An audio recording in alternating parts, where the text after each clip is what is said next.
তো আজকে আমরা যে রোগটা নিয়ে আলোচনা করব, এটা নিয়ে একটা মিথ আছে ডক্টর খান, যেটা সারে না। সেটা হচ্ছে সোরাইসিস। বলা হয় এটা অটোইমিউন ডিজিজ, এটা একবার যদি হয় এটাকে ম্যানেজ করে রাখতে হয়, এটা সারে না। আমার প্রথম প্রশ্ন, সোরাইসিস কি? সত্যি কি এটা অটোইমিউন ডিজিজ? দেখুন, সোরাইসিস আয়ুর্বেদে খিতিবা বলা হয়।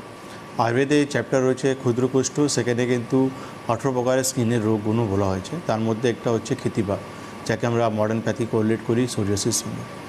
দেখুন, আপনি বললেন সোরিয়াসিস ভালো হয় না।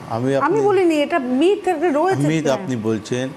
আপনি আমাকে বলুন এমন কোন রোগ আছে যেটা কিন্তু বলা হয় যে ট্রিটমেন্ট করলে সুস্থ হয়ে যায় মানুষ?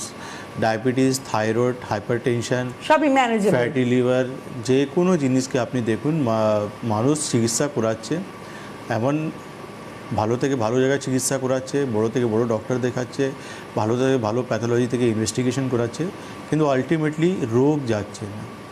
সময় নষ্ট হচ্ছে, টাকাগুলো নষ্ট হচ্ছে, কিন্তু রোগ কিছু যাচ্ছে না। আয়ুর্বেদ কিন্তু বলছে আপনি যখন আয়ুর্বেদে ট্রিটমেন্ট করাবেন, রোগের ট্রিটমেন্ট করাবেন, একটা টাইম বাউন্ড ট্রিটমেন্ট হবে। সেই টাইম বাউন্ড ট্রিটমেন্টে আপনি নিজেকে পুরোপুরি সুস্থ দেখতে পারবেন। আর রোগ না, খালি রোগ আয়ুর্বেদ সবসময় বলে না। আয়ুর্বেদ এটাও বলে যে আপনার লাইফস্টাইলটাকে চেঞ্জ করতে। আপনি যে ভুল লাইফস্টাইল লিড করছেন, সেটাও কিন্তু আয়ুর্বেদ বলছে যে কী ধরনের লাইফস্টাইল লিড করা উচিত, তাতে আপনার প্রিভেনশনটাও হবে। ইন ফিউচার গিয়ে সেই রোগটা কিন্তু আপনার শরীরে আবার ফিরে আসবে না। সেটা কিন্তু খুব ইম্পর্ট্যান্ট হচ্ছে। আজকে সেই টপিক কিন্তু ডিসকাস হয় না। আজকে মানুষ গেল আমার এই সমস্যা, তার জন্য তাহলে আপনি এই অয়েনমেন্টটা ইউজ করুন, এই ট্যাবলেটটা ইউজ করুন, গল্প শেষ। কিন্তু পেশেন্টের আগে আর পিছনে তো আপনাকে জানতে হবে বা পেশেন্টকে বোঝাতে হবে যে ডু অ্যান্ড ডোন্টসটাও তো একটা ইম্পর্টেন্ট পার্ট রয়েছে। কেন কি, রোগ তো এমন আমার শরীরে উড়ে উড়ে আসেনি। আমি তো আমার বাড়িতে 10 জন আছে, আমার বাড়িতে 10 জনের 9 জন ভালো আছে, আমার কিন্তু রোগটা হয়ে গেল। কেন হলো? তার পিছনে নিশ্চয়ই আমার কিছু মিস লাইফ আমি এমন লিড করছি যেটা কিন্তু ঠিকঠাক নয়।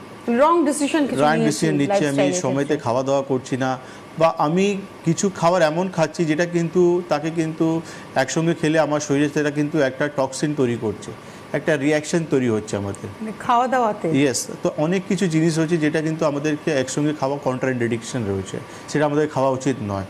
কিন্তু সেটা আয়ুর্বেদ বলে গেছে, 100% আয়ুর্বেদ বলে গেছে। বিরুদ্ধ আহার বিহার এই জন্য বলে গেছে, যেটা আমাদেরকে কিন্তু একসঙ্গে খাওয়া উচিত নয়। দুটো খাওয়া, যেমন সিম্পল এক্সাম্পল রয়েছে দুধ আর মাছ, যেটা আমাদেরকে একসঙ্গে খাওয়া উচিত নয়। দুধ আর মাংস আমাদেরকে একসঙ্গে খাওয়া উচিত নয়। কিন্তু আমরা বেসিক্যালি দেখি আমরা এইসব কিন্তু ফিশ খাওয়া নেওয়ার পর আমরা আইসক্রিম খেয়ে ফেলি, বা দই খেয়ে ফেলি, মিষ্টি খেয়ে ফেলি, রাইট। আমরা মাংস খাওয়ার পরও সেটাই আমরা করি।